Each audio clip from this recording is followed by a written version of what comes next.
नरेंद्र मोदी जी के नेतृत्व में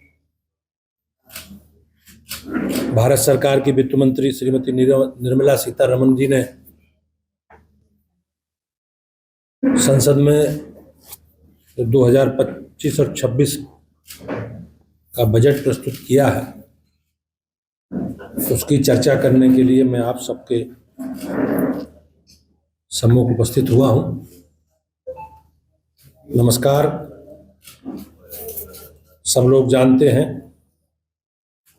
कि माननीय प्रधानमंत्री जी का जो संकल्प है, सबका साथ सबका विकास, ये बजट हमारा उसी लक्ष्य को समर्पित है। ये बजट विकसित भारत की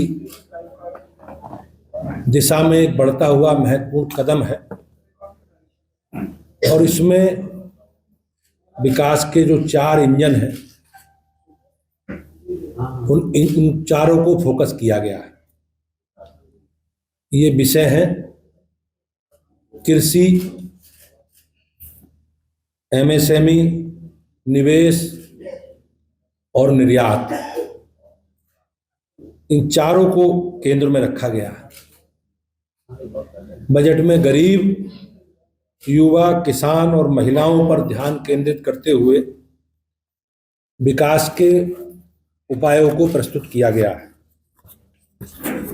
पहला इंजन है, पहला विषय है कृषि, किसानों की समृद्धि का संकल्प।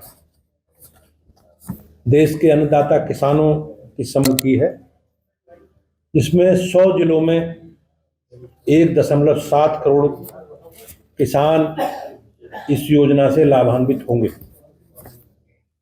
किसान क्रेडिट कार्ड केसीसी की जो सीमा ऋण की अब तक 3 लाख थी, इस बार बढ़ाकर 5 लाख कर दी गई। आप सब लोग जानते हैं किस प्रकार से किसान सूदखोरों के, बिचौलियों के चंगुल में फंसा रहता था, लेकिन हमारी सरकार ने किसान क्रेडिट कार्ड की व्यवस्था के तहत किसानों को बहुत न्यूनतम ब्याज दर पर ये सुविधा उपलब्ध कराई है। पहले इसकी लिमिट 3 लाख थी, अब ये लिमिट बढ़कर 5 लाख हुई। उच्च उपज बीज मिशन, कपास उत्पादकता मिशन और मखाना बोर्ड जैसी योजनाओं से किसानों को बेहतर बाजार मूल्य मिलेगा। इसके लिए भी सरकार ने योजना बनाई। दूसरा इंजन है एमएसएमई। इसमें छोटे उद्योग में बड़ा बदलाव देखने मिलेगा। देश का हर छोटा उद्योग, हर स्टार्टअप भारत की नई अर्थव्यवस्था की नींव रख रहा है।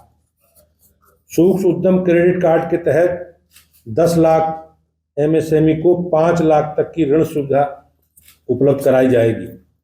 चमड़ा, फुटवेयर उद्योग में 22 लाख नए रोजगार सृजित करने का लक्ष्य निर्धारित किया गया है और 1.1 लाख करोड़ का निर्यात का भी लक्ष्य तय किया गया है।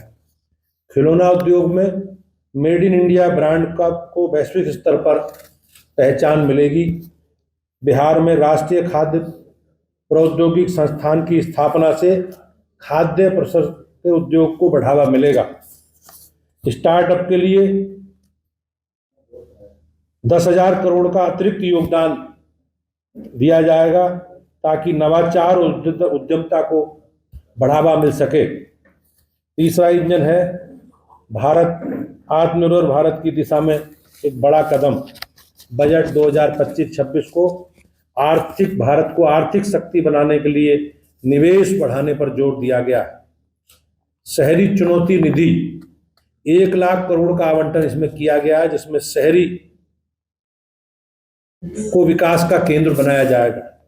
जल जीवन मिशन के तहत अब तक 15 करोड़ परिवारों तक स्वच्छ पेयजल पहुंचाने का काम सरकार ने किया है और इसी मिशन की अवधि 2028 तक बढ़ा दी गई।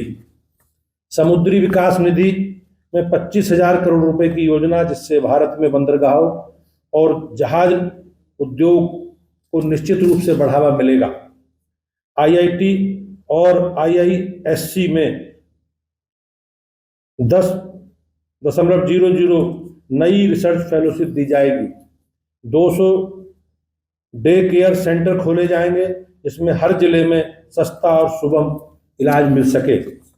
परमाणु ऊर्जा मिशन 20,000 करोड़ के निवेश से 2033 तक 5 स्वदेशी छोटे मॉड्यूलर रिएक्टर विकसित किए जाएंगे। उड़ान योजना के तहत 120 नए हवाई अड्डे बनाए जाएंगे और बिहार में चौथा इंजन है निर्यात का।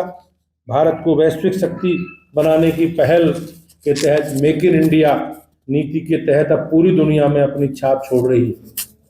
निर्यात संवर्धन मिशन भारत को निर्यात का हब बनाने के लिए ये एक नई पहल है। एयर कार्गो के लिए भंडारण की सुविधा बढ़ाई जाएगी, जिससे कृषि और खाद्य उत्पादकों को तेज निर्यात किया जाएगा। देश में करदाताओं में मध्यम वर्ग को राहत देने का एक बड़ा काम इस बजट में किया गया है। देश के करदाताओं के लिए बजट निश्चित रूप से राहत लेकर आया है। अब तक 12 वर्ष तक 12 लाख तक की वार्षिक आय पर कोई आयकर नहीं लगेगा। टीडीएस की सीमा भी 2.4 लाख से बढ़कर 6 लाख कर दी गई है। 36 जीवन रक्षक दवाओं को कस्टम ड्यूटी से छूट दी गई।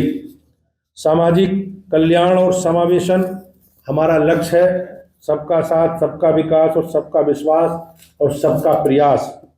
पीएम स्वनिधि योजना के तहत स्ट्रीट वेंडर के लिए 30 लाख तक का यूपीआई लिंक क्रेडिट कार्ड दिया जाएगा।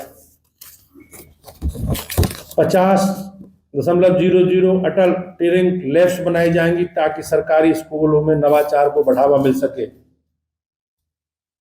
10,000 नई मेडिकल सीटों के साथ चिकित्सा का विस्तार होगा। शिक्षा के क्षेत्र में एआई के केंद्र स्थापित किया जाएगा, जिसमें 500 करोड़ रुपए की लागत से विकसित होगा। साथियों, ये बजट सिर्फ आंकड़ों का बजट नहीं है, ये आत्मनिर्भर भारत का माननीय प्रधानमंत्री जी का संकल्प है। ये हर किसान, हर युवा, हर उद्यमी, हर नागरिक की आकांक्षाओं को पूरा करने वाला बजट है। और निश्चित रूप से माननीय प्रधानमंत्री जी के नेतृत्व में जो हम सबका सपना है विकसित भारत का, एक ऐसा भारत जहां सबके पास समान अवसर हो, हर उद्योग को बढ़ावा मिले और हर व्यक्ति को आत्मनिर्भर बनने का अवसर मिल सके, इसका प्रयास माननीय प्रधानमंत्री जी कर रहे हैं। आइए हम सब लोग मिलकर अपने इस विकास यात्रा का हिस्सा बने और भारत के निर्माण में अपना योगदान दें।